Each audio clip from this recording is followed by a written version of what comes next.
Welcome back. Let's listen into an interesting conversation that we had with the management of Marico in our special series, Weekender.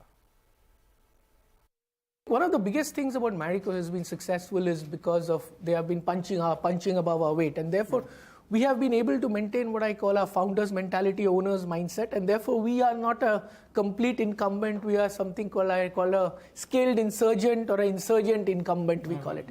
And therefore our ability to create an engine 2, as we call it, house some of the digital brands there. For example, Beardo still operates out of Ahmedabad, Just Herbs operates out of Chandigarh. We haven't integrated into the system. We look at capital allocation, we look at portfolio, we look at reputation and quality and risk management. The rest is up to the founders or the CEO who runs it. So therefore, I think we realized that we need to have an alternate business model to drive that. Simultaneously, we invested in analytics and everything. So I believe we are not the best in the world at all in creating digital brands from 0 to 100 crores. But when it comes to 100 to 500 crores scale up and profitable scale up, we would be one of the better companies and top quartile, and we are the go-to strategic investor for these kind of brands. When you spoke about 100 to 500, it's only poetic that we've come here where all your food products are. You have the Fitify range, you have peanut butter, I can see some mayo.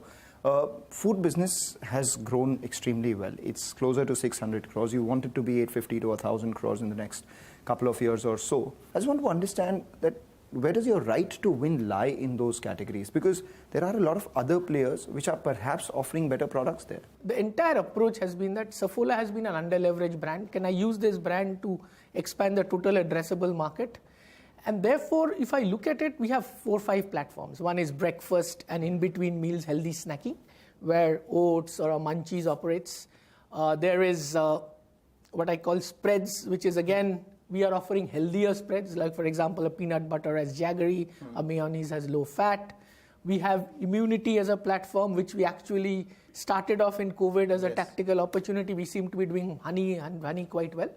The last platform is about plant protein. Again, plant protein, I believe, is a category of the future. We are targeting consumers who believe in a healthier way of living, healthier way of life, and Saffola is offering a better for you solution in that. How much of Saffola do you consume per day? I think I use a lot of our products.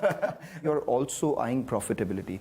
If you can throw light on that. Let me tell you, the entire foods portfolio makes much more margin than Saffola edible oil. Okay. So that way it is, over the portfolio, it is accretive. Okay.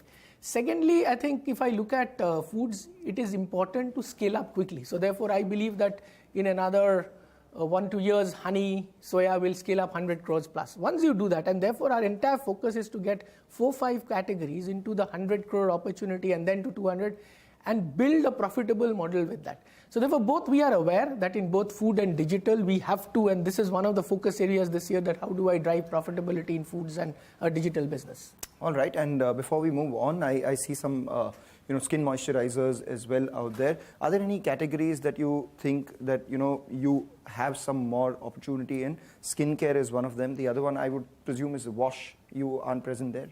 So I think it's important to anything which we enter, we would like to enter with a differentiated offering, and therefore where we have a right to win. Now, if I look at some of the categories, in India we have experimented and successfully experimented with expanding the total addressable market in Saffola in foods. In a country like Bangladesh, where we have launched shampoo, we have launched baby, we have successfully experimented with expanding the total addressable market using Parachute Advanced. Okay. So therefore, yes, I think there are opportunities. Having said that, I think our existing categories have significant headroom for growth. I think we have identified food, digital and premium personal care, which is currently we have some skin and serums and male grooming.